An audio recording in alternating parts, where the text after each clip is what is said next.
வேலைக்கு உள்ளே போகிறதுக்கு சிறைக்குள்ளே போகிறதுக்கு வெளியில் காத்துக்கிட்டு இருக்கும்போது தான் மிலிட்ரி செல்வம் எஸ்கேப் ஆன நிகழ்வு. ஜெயில் கேட்டு கிட்ட வரைக்கும் கதவுக்கு மேலே இருந்து தவி பார்த்துருக்கிறாரு. எட்டுன உடனே அதுக்கு மேலே தவி அவங்களுக்குள்ள சண்டை போட்டாலும் சரி, அவங்க தற்கொலை முயற்சி பண்ணாலும் சரி, எதுனாலும் நாங்கள் அந்த சாகசத்தில் தப்பிச்சதில் ஒரு சம்பவம் ஒன்று நடந்து ஒரே நாளில் 4 கைதிகள் தப்பிச்சாங்க. அது எப்படி தப்பிச்சாங்கன்னா, அது 3 பேர் எஸ்கேப் ஆகி போனவங்க தான். உள்ளுக்குள்ளே ஒரு ஆள் சிக்கிட்டான். அவனை பிடிச்சி அவருக்கு இணையான ஒருத்தர் தான் முத்துமனம். என்னன்னா, அட்மிஷன் எடுத்து உள்ளே அனுப்பின 10வது நிமிஷத்தில் கொண்டுட்டாங்க. யாருமே எதிர்பார்க்கலாங்க. இதில் என்ன அட்மிஷன் சிறையில் இந்த சாதி வாரியான கேங் வார் இந்த மாதிரியான விஷயங்கள்லாம் நடக்குமா சார்? மிகப்பெரிய தாதாவா டீம் இருக்காங்க. அதில் அவர் வேறு சமூகத்தவர் இல்லை, நான் இவர் கோஷ்டின்னு சொன்னேன்னா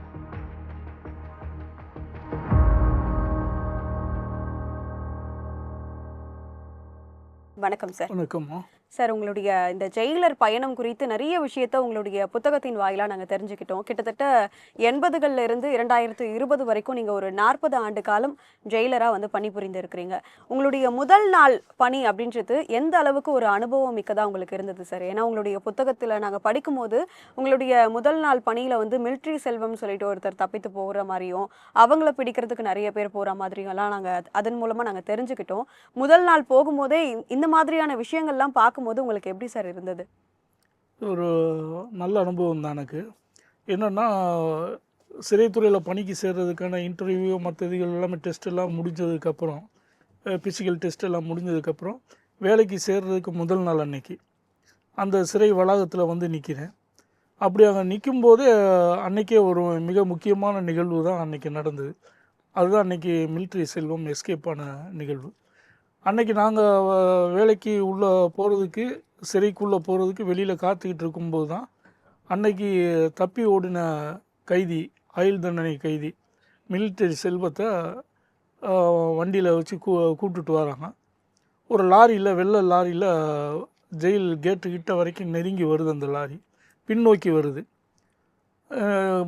அந்த வாயில் பகுதியை நெருங்கின உடனே பின்னாடி கதவுகளும் திறக்க விட்டோன்னா அங்கே காத்திருந்த கைதிகள்லாம் லத்திகளோட கிட்ட நெருங்குறாங்க. நெருங்கின உடனே டிரைவர் பக்கத்தில் உட்கார்ந்த ஒரு ஒருத்தர், அவர் சிவில் ட்ரெஸ்ஸில் தான் இருக்கிறார், யூனிஃபார்ம் போடலை. அவர் தலைப்பாலாம் கட்டி வேஷ்டி கட்டியிருக்கிறாரு. அவர் யாரும் அடிச்சிடாங்கப்பா அப்படின்னு சொல்லி அவர் மேலேருந்து இறக்குறாங்க. இறக்கும்போது கையில் அப்படி கைத்தாங்களாக அவர் மேலேருந்து இறக்குறாங்க. இறக்கும்போது நல்லா வாட்டசாட்டமான ஆள், நல்லா பெரிய மீசை வச்சுருக்காப்புல. அவரை கைத்தாங்களாக இறக்குறாங்க. ஏன்னா அவர் கால் உடஞ்சிருக்கு. கால் எப்படி உடஞ்சதுன்னா, சிறையிலேருந்து எஸ்கேப் ஆகும்போது செவரில் ஏறி குதிக்கும்போது உடஞ்சதாக சொல்கிறாரு. அந்த கால் உடஞ்சதுனால தான் அவர் வேறு எங்கேயுமே அவர் ஊருக்கு போய் வேறு எங்கேயுமே தப்பிச்சு போக முடியாத அவர் உட்கார்ந்துருந்த சூழ்நிலையில் தான் அவங்க போய் வேனில் போய், பெரும்பாலும் ஜெயிலில் எஸ்கேப் ஆகிறவங்க ஒரு 90% பிடிப்பட்டவங்க எல்லாம் எப்படி பிடிப்படுறாங்க அப்படின்னு சொன்னால், எஸ்கேப் ஆனதுக்கப்புறம் அவங்க நேராக வேறு எங்கேயுமே போக மாட்டாங்க. நேராக அவங்க வீட்டுக்கு தான் போகிறாங்க. நிறைய பேருக்கு அதுதான் ஒரு இது. ரொம்ப நாளாக வீட்டை பிரிஞ்சு இருக்கிறவங்க வீட்டை போய் பார்த்துடணும், வீட்டில் போய் பார்க்கணும் அப்படின்னு தான் அவங்க. ஆனால் அப்போ பிடிப்பட்டவங்களாம் பெரும்பாலும் அப்படி தான் போவாங்க. அதேமாரி தான் அந்த மிலிட்ரி செல்வமும் வீட்டை நோக்கி போயிட்டு இருக்கும்போது, அவர் போகிறதுக்கு முன்னாடி என்ன செஞ்சுருக்கிறாருன்னா, அது ஒரு மழை நாள் அன்னைக்கு மழை பெஞ்சிகிட்ருக்கு. மாலை நேரத்தில் அந்த சிறை வளாகங்கள் பூரா மழை பெஞ்சோன்னா அவங்கவுங்க எல்லா கைதிகளும் பிளாக்குகளில் இருப்பாங்க. இந்த கைதி ஒரு விசேஷத்தன்மை உள்ளவன். என்ன அப்படின்னா, மிலிட்ரியிலேருந்து வந்தவன், வேட்டையாடுறதுல கொஞ்சம் ஈடுபாடு உள்ளவன். அவர் அந்த கவட்டை வில்லை வச்சு பறவைகளை வேட்டையாடுறது. அந்த கவட்டை வில்லை வச்சு பறவைகளை வேட்டையாடும்போது வெறும் கல்லுகளோ அல்லது வேறு ஏதாவது வச்சு அடித்தோன்னா மற்றவங்களுக்கு சேதமாகுங்கிறதுக்காக களிமண் உருண்டையை காய வச்சு அதை இந்த கவட்டை வில்லில் வச்சு பறவைகள் அடிப்பார். ஏன்னா அடிப்பட்ட உடனே மரத்தில் எதுலேயும் பட்டோன்னா அந்த களிமண் உருண்டை அப்படியே செதறி போகும். யாருக்கும் கீழே விழுந்தாலும் இது பாதிப்பு இருக்காது. அதுக்காக அந்த களிமண் உருண்டையை காய வச்சு அதை கல்லாக வச்சு பறவைகள் அடிப்பார். குறி தப்பாது. பெரும்பாலும் அது பலவிதமான கறியை ஒரே நாளில் சமைப்பாங்க. அது கிளியாகவும் இருக்கலாம், மைனாகவும் இருக்கலாம், குயிலாகவும் இருக்கலாம், கொக்காகவும் இருக்கலாம்.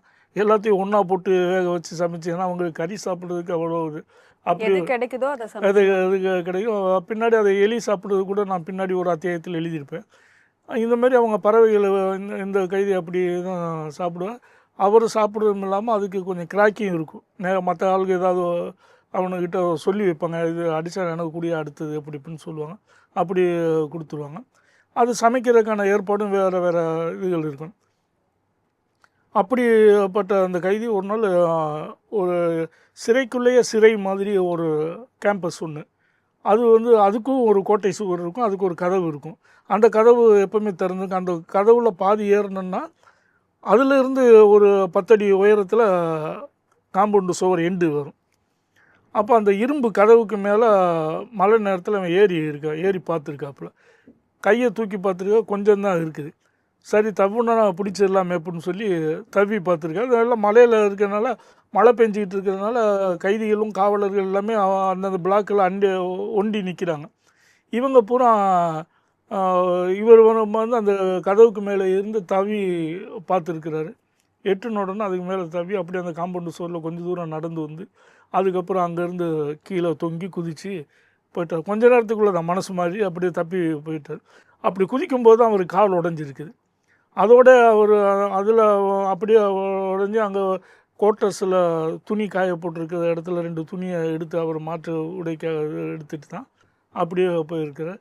கையில் ஒரு 50 ரூபாவை எவ்வளோ வச்சுருக்கா, ஒரு 40 வருஷத்துக்கு முன்னாடி 50 ரூபாங்கிறது கொஞ்சம் பெரிய காசு தான். அதை எடுத்துகிட்டு அவர் போயிருக்கார். கொஞ்சம் தூரம் நடந்து வந்து அதுக்கப்புறம் பஸ் ஏறி அவர் ஊருக்கு அந்த செம்பட்டிங்கிற ஊரை நோக்கி பஸ்ஸில் போயிருக்கிறார். போகிறதுக்குள்ள ஒரு இடத்துல அவர் சாப்பிடணுன்னு ஆசைப்படுறாரு. சரி திருப்பி மாட்டினாலும் மாட்டுறோம், புரோட்டா சாப்பிட்டுட்டாவது போவோம். அவனுக்கு புரோட்டா சாப்பிட்றதுக்கு ரொம்ப ஆசை. தப்பி சிக்கினாலும் பரவாயில்ல, புரோட்டா சாப்பிட ஆசையாவது நிறைவேற்றிக்கொள்வோன்னு சொல்லி இருக்கிற காசுக்கு புரோட்டா சாப்பிட்டுட்டு காசு இல்லை. அதுக்கப்புறம் அப்படியே நடந்து போயிருக்காப்புல. போகும்போது தான் கால் வலியில் ஒரு இடத்துல இருக்க. அன்றைக்கி நைட்டு அங்கேயே தூங்கியிருக்காப்புல. அடுத்த நாள் காலையில் இவங்களை தேடி போன லாரி போயிருக்கு. அதில் பிடிக்க வரும்போது கூட உட்கார்ந்து இருந்தவர் நேரடியாக பிடிக்க வந்தோன்னா ஏதாவது தாக்குவோம் அப்படின்னு சொல்லி பயந்து தான் அவங்க நெருங்கியிருக்காங்க. இல்லை சார் ஒன்றும் இல்லை, பயப்படாமல் வாங்க அப்படின்னு சொல்லி அவனே கூப்பிட்டுருக்காப்புல. அதுக்கப்புறம் தான் மேலே ஏற்றி கொண்டுட்டு வந்து இங்கே கொண்டுட்டு வந்து அன்றைக்கி முதல் நாளே அவரை மீட்டு கொண்டுட்டு வர அன்றைக்கி தான் உள்ளே டியூட்டிக்கு போகிறோம். இப்படி அவர் உள்ளே போய் நாங்கள் டியூட்டி போய் ஜாயின் பண்ணிட்டோம். அதுக்கப்புறம் கொஞ்ச நாள் கழித்து பார்க்கும்போது தான் அவர் ஒரு பனிஷ்மெண்ட்டு பிளாக்கில் ஒரு செல்லில் அவர் இருக்கிறார். இந்த கைதி எஸ்கேப் பண்ணது அந்த பனிஷ்மெண்ட்டு செல்லில் என்ன அப்படின்னு சொன்னால், அது எப்படி பார்த்துக்கிட்டோன்னா, ஒரு 300 கைதிகள் இருக்கிற இடத்துக்கு ஒரே ஒரு காவலர் தான் பூட்டப்பட்ட இடத்துக்கு காவல். பனிஷ்மெண்ட் கைதியில் ஒரு ஆள் இருந்தாலும் ஒரு ஆளுக்கு இப்போ அந்த 200-300 கைதிகளுக்கு ஒரே ஒரு காவலர் அப்படின்னும் போது அவங்களால அதை கட்டுப்படுத்த முடியுமா சார்? அது நைட்டு நேரத்தில் பூட்டி தான், இரவு நேரங்களில் சாப்பாடெல்லாம் போட்டு பூட்டிடுவாங்க. உள்ளுக்குள்ளே தான் இருப்பாங்க. ஏதாவது ஆபத்து அப்படின்னு சொன்னால் அவங்க விசில் அடிப்பாங்க, அல்லது அபயக்குரல் எழுப்புனா பக்கத்து பிளாக்குகளில் இருந்தோ அல்லது அந்த கண்ட்ரோல் ரூமில் இருந்து ஆளுகள் வந்துடுவாங்க. அதனால் பூட்டின இடத்துல பூட்டின பகல் நேரங்கள்லையுமே ஒரு ஆள் 2 பேர் தான், அந்த 200 பேர் இருந்தாலும் இருப்பாங்க. அதுதான் எங்களுக்கு ஒரு அவல நிலைமை. இப்போ போலீஸில் எஸ்கார்டு அப்படின்னு சொன்னால் ஒரு கைதிக்கு 2 பேர் 3 பேர் வெளியில் போவாங்க. ஆனால் ஒரு பிளாக்குங்கிறதுல 200-300 கைதிகள் இருப்பாங்க. அதில் காவலர்கள், சிறை காவலர்கள் 2 பேர் தான் காவல் காப்பாங்க. அவங்களுக்குள்ள சண்டை போட்டாலும் சரி, அவங்க தற்கொலை முயற்சி பண்ணாலும் சரி, எதுனாலும் நாங்கள் தான் அதை கண்ட்ரோல் பண்ணணும். அப்படி பகல் நேரத்துலையும் அப்படி தான் இருப்பாங்க. இரவு நேரத்தில் 2 பேர் கூட இருக்க மாட்டோம், ஒரு ஆள் தான் இருப்பாங்க. அப்போ இந்த மிலிட்ரி செல்வம் நைட் நேரத்தில் அந்த செல்லில் இருக்கும்போது அவருக்கு தனி பாரா போடுவாங்க. அப்படி தனி பாரா போடும்போது அந்த பனிஷ்மெண்ட் செல்லில் அவர் அங்கே இருக்கிறார். அப்போ அவர் கூட இருக்கிறவர் தான் நாகுக்கோணருங்கிறவர், இன்னொரு கைதியும் இருக்கிறாங்க. இப்படி தான் அந்த முதல் நாள் எனக்கு அனுபவமே ஒரு கைதியை எஸ்கேப் ஆனால் அவரை பிடிச்சி கொண்டுட்டு வந்தது தான் எனக்கு முதல் நாள் அனுபவமாக இருந்தது. இது மாதிரி வேறு ஏதாவது கைதிகள் தப்பித்து போய் கண்டுபிடிக்க முடியாத அந்த மாதிரி ஏதாவது இருந்திருக்குங்களா சார்? கண்டுபிடிக்க முடியாமல் போன கைதிகளும் நிறைய இருக்கிறாங்க. இந்த சிறையில் செவரை ஏறி குதிக்கிறது இருக்கு இல்லையா, அந்த சாகசத்தில் தப்பிச்சதில் ஒரு சம்பவம் ஒன்று நடந்தது. ஒரே நாளில் 4 கைதிகள் தப்பிச்சாங்க. அது எப்படி தப்பிச்சாங்கன்னா, அது ஒரு முக்கியமான விஷயம் என்ன அப்படின்னு சொன்னால், ஆட்டோ சங்கர் ஜெயிலேருந்து எஸ்கேப் ஆனாப்புல. அவர் ஒரு மெத்தடை கையாண்டார். என்ன அப்படின்னு சொன்னால், சாவியை அச்சு எடுக்குது, சோப்பில் பதிச்சு அந்த சோப்பு வந்து வெளியில் கொடுத்து விடுது. அதை வச்சு அந்த சோப்புலேருந்து அந்த சாவியை எடுத்துக்கிடுது. அந்த அச்சிலேருந்து சாவி தயாரித்து கொண்டு வந்து ஸ்பேர் சாவி அவங்க ஒன்று வச்சுருந்து அதை திறந்து போனது. இங்கே மதுரையில் நடந்த எஸ்கேப்பில் எப்போ என்ன நடந்ததுன்னா, கைதிகளை பூட்டிடுறதுக்கு திறக்கிறதுக்கு காவலர்கள் மட்டுமே போதாது. ஏன்னா நிறைய செல்கள் இருக்கும், ஓயாமல் பூட்டணும் திறக்கணும். அப்போ அதுக்கு வந்து அவங்க அவ்வளோ சக்தி பத்தாது. அவங்களுக்கு உதவுறதுக்கு வந்து கைதிகளே ஒரு நம்பகமான கைதிகளை வச்சுக்கிடுவாங்க உதவிக்கு. அவங்க தான் பெரும்பாலும் பூட்டுவாங்க. இவங்க மேற்பார்வையில் அவன் சாவி எடுத்து அந்த அந்த பிளாக்கை திறப்பாங்க. சரி இப்போ பூட்டு அப்படிம்பாங்க. அவன் பூட்டுவான். எல்லா பிளாக்கையும் கணக்கெடுத்து பூட்டினதுக்கப்புறம் கடைசியால் தான் இவனை பூட்டிட்டு நாங்கள் சாவியை எடுத்துகிட்டு வருவோம். அப்படி வரும்போது இவன் என்ன செஞ்சுருக்கான் அப்படின்னு சொன்னால், ஒரு பூட்டாத சாவி அது சரியாக பூட்டாது. அதனால் ஜெயிலில் வந்து பூட்டுகள் வந்து பூட்டுறது ரொம்ப முக்கியமானது. அது ஒவ்வொரு காலத்துலையும் ஒவ்வொரு மாறுதல் வந்து இருக்கும். இப்போ உதாரணத்துக்கு என்ன அப்படின்னு சொன்னால், சிறையில் வந்து பூட்டிட்டு வந்துட்டோன்னா ஒரு கைதி பூட்டுவான். அந்த காவலர் அந்த பூட்டி சரியாக இருக்கான்னு செக்கப் பண்ணி இழுத்து பார்ப்பாப்புல சரின்னு. அதுக்கப்புறம் செக்கிங் ஒரு தலைமை காவலர் அவரும் வந்து பூட்டை ஆட்டி இழுத்து பார்க்கணும். அதெல்லாம் பார்த்தா தான் அது பூட்டி சரியாக இருக்குதுன்னு அர்த்தம். இப்படி தான் போவாங்க. அது அப்படி போயிடுவாங்க. அதுக்கப்புறம் பூட்டை இழுத்து பார்க்கக்கூடாது. இந்த செக்கிங் வர விருப்பம் நைட்டு ரவுண்ட்ஸ் எல்லாம் வருவாங்க. அவங்களாம் பூட்டை ஆட்டி பார்க்க வேலையே இல்லை. அது அப்படியே தான் இருக்கணும். இப்படி ஒரு சிஸ்டம் ஒன்று இருக்குது. இப்போ என்னென்னா, இப்போ ஆட்டோ சங்கர் எஸ்கேப்புக்கு அப்புறம் என்ன நடந்ததுன்னா, ஆட்டோ சங்கர் ஜெயிலில் இருக்கும்போது அந்த கையை வந்து உள்ள கதவு அந்த கம்பிக்கு இடையில கையை விட்டு அந்த பூட்டு குழி இருக்கும் இல்லையா, அந்த பக்கத்து சவரில் கொடுத்து சாவியை திறந்து எடுத்துடுவேன். அப்படி தான் பெரும்பாலும் எல்லா இடங்களும் இருந்தது. இந்த எஸ்கேப்பு நடந்ததுக்கப்புறம் எல்லா சிறைகளும் என்ன செஞ்சுட்டாங்கன்னா, கை எட்டாத அளவுக்கு இரும்பு பிளேட்டை பற்ற வச்சுட்டாங்க, அடைப்பு. அப்போ கை எட்டாது. அந்தமாரி இன்னொரு மெத்தடு எங்களுக்கு சொல்லி கொடுத்தாங்க. என்ன அப்படின்னு சொன்னால், பூட்டு வெளியில் சாவி துவாரம் இருக்கு இல்லையா, அது உள்பக்கம் வந்துடணும். வெளியிலேருந்து பூட்டும்போது சாவி போடக்கூடாது. அது அளவுக்கு உள்பக்கம் போட்டோன்னா அவர் பெரட்டி போட முடியாது. இப்போ வந்து எல்லா இடங்கள்லையுமே அப்படி தான் பூட்டுவாங்க. கைதி ஒரு பிளாக்கில் இருக்கிறான் அப்படின்னு சொன்னோன்னா, சாவி துவாரம் வெளியில் இருக்கிற மாதிரி இருந்துச்சு அப்படின்னு சொன்னோன்னா உள்ள கைதி இல்லைன்னு அர்த்தம். சாவி துவாரம் குப்புரடிக்க இருக்குது அப்படின்னு சொன்னோன்னா, பின்பக்கமாக இருக்குன்னா உள்ள கைதிகள் இருக்கிறாங்கன்னு அர்த்தம். அப்படி ஒரு மெத்தட் இப்போ எல்லாமே பின்பற்றிட்டு இருக்கோம். நடைமுறையில் இருக்குங்களா இந்த ஆட்டோ சங்கர் எஸ்கேப்புக்கு பிறகு தான் அது. அதுக்கு முன்னாடி இப்போ வந்து அப்படி மாற்றி பூட்டினாலே அதே காவலர் மேலே நடவடிக்கை எடுப்பாங்க, புகாருக்குள்ளாகிடுவார் சரியாக பூட்டலைன்னு. இவர் சரியாக தான் பூட்டியிருப்பார். ஆனால் மெத்தட் என்னன்னா, அந்த சாவி துவாரம் உள்பக்கம் இருக்கணும், தெரியாமல் இருக்கணும். அதை இப்போ நடைமுறைப்படுத்தியிருக்காங்க. அந்தமாரி இதில் வந்து அந்த எஸ்கேப்பில் என்ன அப்படின்னு சொன்னால், சரியாக பூட்டாத இப்போ 64-65 பேர் இருக்கக்கூடிய ஒரு பிளாக், அதில் சாவி சரியாக பூட்டாத ஒரு பூட்டை அந்த கைதி பூட்டியிருக்கான். இவங்களும் பூட்டை சரியாக ஓங்கி இழுத்தனா வந்துடும், லேஸ் அப்படி இழுத்து பார்த்தோன்னா அது பாட்டில் இருக்கும். இதை அவங்க பார்த்துட்டாங்க. அந்த பூட்டுறவனும் சொல்லியிருக்கான், அந்த பூட்டை லேசாக இழுத்தா வந்துடும் அப்படின்னு அவங்ககிட்ட சொல்லியிருக்காங்க. ஜெயிலரே சொல்லியிருக்காங்க. இல்லை அந்த பூட்டான கைதி தானே பூட்டுறான். அந்த கைதியை உள்ள கைதிகிட்ட சொல்லி, கைதிகள் தான் அப்போ வந்து சிறையை வந்து லாக் பண்ணுறதுமே கைதிகள். ஆமாம், அதான் சொல்கிறேன். அது எல்லா பூட்டையும் எல்லா சமயத்திலும் திறக்க முடியாது இல்லையா. இப்போ அதனால ஒரு ஆர்டர்லியாக அவங்களை வச்சுருவாங்க, உதவியாளராக ஒரு கைதி இருப்பாங்க. அவங்க தான் பூட்டுறதுக்கு உதவி செய்கிறதுக்கு வருவாங்க. அவங்க தான் எல்லா இடங்களையுமே பூட்டுவாங்க. அப்படி வைக்கக்கூடாது. ஆனால் எங்களுக்கு வேறு வழி இல்லை.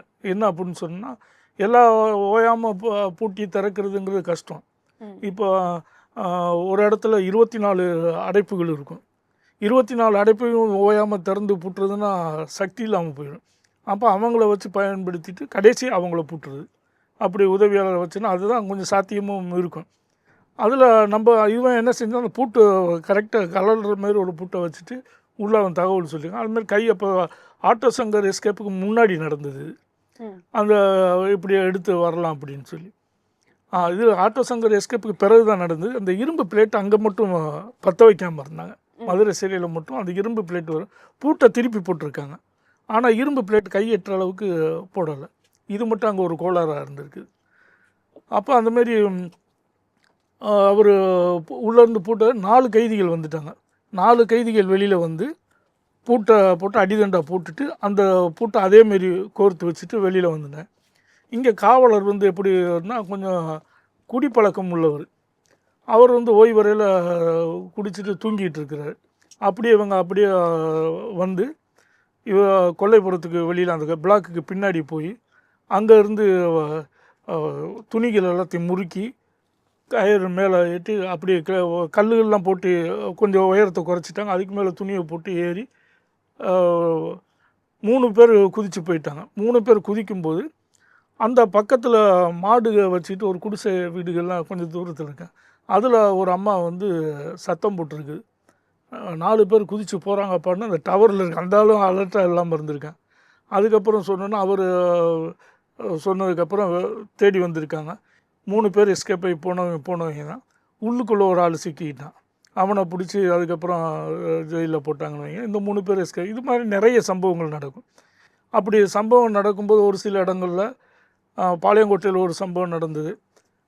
அவன் ஒருத்தனை பிடிச்சி அடித்ததுலேயே அவன் இறந்துட்டான். அதை சொல்கிறதுக்கு முடியுமில்ல, அவன் மேலேருந்து கீழே விழுந்து இறந்துட்டான்னு சொல்லிடலாம். அப்படி கணக்கு காமிச்சிருவாங்க. ஏன்னா அவனா மேலே ஏறி கட்டடங்களுக்கு மேலே ஏறிடான், குதித்தான் அப்படின்னா இது ஆத்திரமாயிடும். ஏன்னா இப்போ வேலை போயிடும். அப்படி பண்ணி காவலர்கள் அவங்க கொஞ்சம் கூடுதலாக கையாள வேண்டியது ஆகிப்போம். அப்படியும் போவாங்க. இது எஸ்கேப் ஆகிறதுக்கு நடக்கிற ஒரு முக்கியமான விஷயம். இப்படி பல இடங்களில் போய் ரொம்ப நாள்கள் இப்படி பிடிப்பட்டவங்க இருக்காங்க. பெரும்பாலும் அடுத்த ஒரு சில நாள்களே பிடிபட்டுருவாங்க. பாதுகாப்பு நடவடிக்கைகள்ன்றது இப்போ எந்த அளவுக்கு சார் இருக்கு? இப்போ ரொம்ப பாதுகாப்பு ரொம்ப பலப்படுத்தப்பட்டிருக்குது. இதில் என்ன அப்படின்னு சொன்னோன்னா, ரொம்ப முக்கியமான கைதிகளை ஹை செக்யூரிட்டி பிளாக்குன்னு சொல்லி, உயர் பாதுகாப்பு பகுதின்னு சொல்லி அந்த மாதிரி இடங்களில் கொண்டு வந்து கைதிகளை வச்சுருக்காங்க. இதையும் மீறி இப்போ பாளையங்கோட்டையில் ஒரு சிலதுகளை சின்ன அசம்பாவிதம் விபத்து மாரி நடந்துடும். ஒரு முக்கியமான கொலை. அது என்ன அப்படின்னா, அப்போ பசுபதி பாண்டியன் டீமில் இருந்த ஒரு கைதி முத்து மனோன்னு சொல்லி முக்கியமான ஒரு ஆள் தான் அவர். இப்போ சமீபத்தில் பசுபதி பாண்டியன் டீமில் இருந்த முக்கியமான ஒருத்தர் வந்து தீபக் ராஜான்னு சொல்லி ஒருத்தரை வெட்டி கொண்டாங்க. அவருக்கு இணையான ஒருத்தர் தான் முத்து மனோ. என்னன்னா அட்மிஷன் எடுத்து உள்ளே அனுப்பின 10வது நிமிஷத்தில் கொண்டுட்டாங்க. யாருமே எதிர்பார்க்கலாங்க. இதில் என்ன, அட்மிஷன் எடுத்த உடனே ஒரு பிளாக்கில் போய் வைப்பாங்க. அட்மிஷன் பிளாக்னு பேர். அது கைதிகளுக்குள்ளவே வந்து கொலை பண்ணிடுறாங்க. ஆமாம், கைதிகளுக்குள்ளே அவங்க இது சுதாரிக்காதக்குள்ளே இது என்ன அப்படின்னா, இதில் ஐஎஸ் செக்ஷன் இன்டெலிஜென்ஸ் செக்ஷனில் வந்து சொல்லியிருக்காங்க, இந்த முத்து மனோ பாரதிங்கிறவனை வந்து பாளையங்கோட்டை ஜெயிலில் வச்சுருக்கக்கூடாது அப்படின்னு. இது சரியான தகவலாக வந்து சேரலை, அல்லது தெரிஞ்ச அனுப்புனாங்களாங்கிறதும் தெரியலை. எடுத்து 10வது நிமிஷமே அவனை எடுத்து அட்மிஷன் எடுத்து அப்போ தான் அட்மிஷன் எடுத்திருக்காங்க. அட்மிஷன் பிளாக்குன்னு ஒரு பிளாக் ஒன்று, செப்பரேட்டாக ஒரு பிளாக் ஒன்று இருக்குது. அங்கே கொஞ்ச நேரம் வச்சுருந்து தான் அதுக்கப்புறம் அவன் எந்தெந்த பிளாக்குக்கு அனுப்பணுமோ அந்தந்த பிளாக்குக்கு அனுப்புவாங்க. அப்படி அனுப்பும்போது அவனை எடுத்து கொண்டு வந்து வச்சுருக்காங்க. ஒரு கைதி வந்து பேசுகிறான், அவங்ககிட்ட எந்த ஊர் என்னன்னு கேட்குறான். அப்படின்னா அது சரின்னா பார்த்து, ஆகா நம்ம தேடிக்கிட்டு இருக்காள்னா அவங்க ஆளுகிட்ட போய் சொல்லிட்டான். சொன்னோன்னே கொஞ்ச நேரத்துக்குள்ளே ஆள் வந்து உள்ளே குத்தி கொண்டுட்டாங்க. இது 10வது நிமிஷம் யாருமே எதிர்பார்க்கலை. செத்தவொன்னு ரொம்ப முக்கியமானவன். ரொம்ப பரபரப்பாக பேசுகிறப்ப இப்போ ஒரு வருஷம் 2 வருஷத்துக்குள்ளே தான் இருக்கும் அந்த சம்பவம் நடந்து. இப்படியும் நடக்கும். ஆனால் அதை மீறி இப்போ வந்து பாதுகாப்பு வந்து ரொம்ப தீவிரப்படுத்தப்பட்டு தான் இருக்குது எல்லா இடங்களையும். ஆனால் போதுமான அளவுக்கு காவலர்கள் எண்ணிக்கை இல்லை. காவலர்களை வந்து சிறைத்துறையில் இப்போ என்ன செஞ்சுறாங்க அப்படின்னு சொன்னால், இந்த பிரிசன் பஜார் அந்தமாரி பெட்ரோல் பல்க்கு இந்தமாரி வேலைகளில் பயன்படுத்துகிறாங்க. நிறைய காவலர்கள் எண்ணிக்கை அதுக்கு போயிடறாங்க. அதனால் பாதுகாப்புக்கு கொஞ்சம் காவலர்கள் குறைபாடுகள் இருக்குது. மற்றபடி லைவ் வயர் எல்லாமே இருக்குது. அந்த மாரிலாம் இல்லை. இப்போ வந்து அந்த மின்கம்பி எல்லாமே இருக்குது. அதனால் அது ஒரு பாதுகாப்பு. சிசிடிவி கேமரா எல்லா இடங்களையும் பொருத்தப்பட்டிருக்குது. இதுக்கு தான் இன்றைக்கி சிறைத்துறை ஓரளவு காவலர் எண்ணிக்கை பார்த்தா ரொம்ப ரொம்ப கம்மி. சென்னை மாதிரி சிறைகள்லாம் எடுத்துக்கிட்டிங்க அப்படின்னு சொன்னால் காவலர் எண்ணிக்கை மிக மிக சொற்ப எண்ணிக்கையில் தான் மிக பயங்கரமான கைதிகளை பாதுகாக்க வேண்டியது இருக்குது. அது ரொம்ப ஆபத்தானதாக இருக்குது. மொத்தமாக சிறைத்துறைக்கு பெரிய ஆபத்தாக இருக்குது. ஏன்னா எல்லா காவலர்கள் எண்ணிக்கையும் வந்து பெட்ரோல் பல்க்கு, பிரிசன் பஜார் இந்தமாரி பல வேலைகளில் வெளியில் வந்துடுறாங்க. பாதுகாப்புக்கு 300-400 பேர் இருக்கிற இடத்துல ஒருத்தர் 2 பேர் தான் பாராவுக்கு இருப்பாங்க. அது கூட இல்லாமல் இருக்கும். பெரிய ஏரியாவுக்கு ஒருத்தர் தான் வருவார். சுற்று போகிறதுங்கிறது குறைவு. இப்படி எண்ணிக்கை இப்போ இந்த காலங்களில் இருக்குது. ஆனால் சிசிடிவி கேமரா, மின்கம்பி, இந்த மாதிரி இதுகள் தான் ஓரளவு பாதுகாப்பை உறுதிப்படுத்தியிருக்கு. சிறையில் வந்து இந்த சாதி வாரியான கேங் வார் இந்த மாதிரியான விஷயங்கள்லாம் நடக்குமா சார்? அது பாளையங்கோட்டையில் தான் அது நிறைய. அந்த முத்துமன பாரதி செத்ததுக்கும் காரணம், கொலையானதுக்கு காரணம் அதுதான். பாளையங்கோட்டை சிறையை தவிர மற்ற சிறைகள் அப்படி சொல்ல முடியாது. சாதி வாரி கேங் வார்ஸ் இல்லைன்னு சொல்றீங்க? இல்லை இல்லை, அது அப்படி குற்றங்களில் வந்தாலுமே பெரிய அளவு தலை தூக்குறது இல்லை. இப்போ மதுரை மாதிரி சிறைகளில் வந்து ஜாதி ரீதியாக கைதிகள் இருந்தாலுமே அந்தமாரி ஒரு பிரச்சனை இல்லை. ஆனால் பாளையங்கோட்டையில் வந்து ஒவ்வொரு சமூகத்துக்கும் ஒவ்வொரு பிளாக் இருக்குது. இப்போ ஜெயிலுக்குள்ளவே வந்து சமூகத்துக்கான பிளாக்னு சொல்லி ஆமாம், அது ஒன்றுமே செய்ய முடியலை அங்கே. என்ன அப்படின்னு சொன்னால், நாடார்களுக்கு ஒரு பிளாக்கு, தேவர்களுக்கு ஒரு பிளாக்கு, பட்டியலின சமூகத்துக்கு ஒரு பிளாக்கு, பிள்ளைமார் சமூகத்துக்கு ஒரு பிளாக்குன்னு இருக்குது. அவங்களே கேட்டுக்கிடுவாங்க என்ன ஆளுக என்ன பிளாக் அப்படின்னு சொல்லி அந்த பிளாக்கு அனுப்பிடுவாங்க. சில பேர் வந்து ஒரு வேளை ஒரு மிகப்பெரிய தாதாவா டீம் இருக்காங்க, அதில் அவர் வேறு சமூகத்தை இல்லை நான் இவர் கோஷ்டின்னு சொன்னோன்னா அவர் ஒப்புதல் படி அங்கே அனுப்புவாங்க. இல்லைன்னா முடியாது, அவங்களுக்கும் பாதுகாப்பு இல்லை. அப்படி ஒரு ரொம்ப காலமாக அது இருக்கனால ஒன்றுமே செய்ய முடியாத அளவில் இருக்குது. பாளையங்கோட்டையில் இன்றைக்கும் ஜாதி வாரியாக பிளாக் இருக்குதுன்னா யதார்த்தம், அது உண்மை. சரி, இந்த மாதிரி சாதி வாரியான பிளாக்லாம் வந்து ஒரு ஜெயிலுக்குள்ளவே இருக்குது அப்படின்னும் போது சாதியை வந்து அந்த இடத்துலையுமே வளர்க்குற மாதிரி தானே சார் இருக்குது இதெல்லாம்? ஆமாம், வளர்க்குற மாதிரி இருக்குன்னா வெளியில் அந்த மாதிரி சூழல் இருக்குது. உள்ளேயும் அதேமாரி அவங்களும் பாதுகாக்க வேண்டியிருக்கு. எல்லாரோடையும் கலந்து போட்டோன்னா ஈஸியாக நடந்துடும் சம்பவங்கள். அப்போ அதை தவிர்க்கிறதுக்கு வேறு வழி இல்லாமல் அப்படி இருக்குது. அதுக்கு இன்னும் கூடுதலாக காவலர்களை போடணும், இந்த பிரச்சனையை தீவிரமாக கண்காணிக்கணும். நிர்வாகத்துறையிலையுமே அந்தமாரி மனோமுள்ள அதிகாரிகளும் இருக்கணும். ஆனால் இந்த விஷம் வந்து இந்த ஜாதிய விஷம் வந்து சில அதிகாரிகள்கிட்டையும் ஊடுருவி இருக்குது. அதை அவங்க கண்டும் காணாமல் விடுறது அதில் அல்லது அப்படி தான் இருக்குது. எல்லா விதத்துலேயுமே இருப்பாங்க. இப்போ ஆதிக்க சமூகம் ஒரு குறிப்பிட்ட பகுதியில் ஆதிக்க சமூகம் இது இருக்குது, அந்த சமூகத்தை சேர்ந்த அதிகாரிகள் இருந்தால் அவங்களுக்கு ஆதரவான நிலைப்பாடுகளும் இருக்குது. அது வெளியில் தெரியாது. ஆனால் அந்தமாரி ஒரு சார்புடைய தன்மையோடு தான் அதிகாரிகள் பெரும்பாலும் இருக்கிறாங்க. காவலர்கள் அந்தமாரி இருந்தாலும் அது பளிச்சுன்னு தெரியும், அந்த நடவடிக்கை எடுத்துடுறாங்க. அதிகாரிகள் அது தெரியாது, அது அப்படி தெரியாது. கைதிகளோட வெளிப்பாடும் சில சமயம் அந்தமாரி இருக்கும். நீங்கள் இந்த சமூகத்தை சேர்ந்தவர்னால தான் எங்களை கேட்குறீங்க அப்படின்னு சொல்லலாம். அதுக்கு ஒரு இதாக சில மிரட்டலுக்கெல்லாம் மீறி கரெக்டாக நேர்மையாக நடக்கக்கூடிய அதிகாரிகளும் சிறைத்துறையில் இருக்க தான் செய்கிறாங்க. சார்புடைய கொஞ்சம் பேரும் இருக்க தான் செய்கிறாங்க. சரி, இவ்வளோ நேரம் உங்களுடைய நேரத்தை ஒதுக்கி ஜெயிலர் அனுபவம் குறித்து பல விஷயத்தை எங்கள் கூட பகிர்ந்து இருக்கிறீங்க. நன்றி சார். மகிழ்ச்சி. கேள்விகளும் ரொம்ப சிறப்பாக இருந்தது. நன்றி சார்.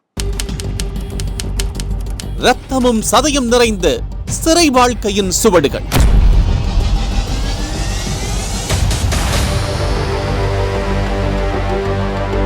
கதையல்ல, கற்பனை அல்ல, மெய் சிலிர்க்கும் சாட்சி பதிவுகள். 16 வருஷம் ஜெயில இருந்திருக்காரு. அதுக்கப்புறம் அவர் வெளி உலகத்தை பார்க்குறாரு. அவர் எப்படி அந்த வெளி உலகத்தை அணுகுவார் அப்படின்றப்போ நீங்கள் அதில் கீழே எழுதியிருப்பீங்க கணேசன். அப்போ அந்த பகுதியில் செல்லூரில் என்றைக்குமே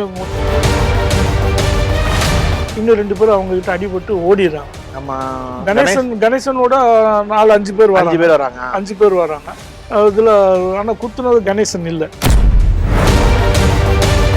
40 ஆண்டுகால ஜெயிலர் அனுபவங்களின் பிரத்யேக தொகுப்பு. சிறைச்சாலையிலலாம் ஓரின சேர்க்கை நடைபெறுது அப்படின்ற மாதிரியான தகவல் வந்து கேட்டிருந்தோம். இப்போ நாங்கள் வேலைக்கு சேர்ந்த புதுசுலாம் ரொம்ப மோசமான நடைமுறை இருந்தது. என்ன அப்படின்னு சொன்னால், பக்கத்தில் பெண் சிறை இருக்கும், திடீர்னு சத்தம் கூச்சல் கேட்கும், உடனே இங்கேருந்து காவலர்கள் லத்தியில் எடுத்துகிட்டு போவாங்க. சிறையில் ஒளிரும் நட்சத்திரங்கள். அப்படி சிறையில நீங்க பார்த்த நட்சத்திரம் யாரு? நாகு கோனாருங்கிறவர் சிறைக்கு போகும்போது அவர் ஆயுள் தண்டனை கைதியாக இருக்கிறாரு. இவருக்கு மட்டும் கேட்கும்போது ஸ்ட்ராங்கஸ்ட் கார்டு கேட்பாங்க. காவலரை கத்தியால் குத்தி பயனட்டால் குத்திட்டாப்புல. ஸ்ட்ராங்கஸ்ட் கார்டுனா என்னன்னு உனக்கு சொல்லணும் இல்லையா, அதுக்காக தான் பண்ணேன். அதுக்காக இப்படி செய்யலாமா?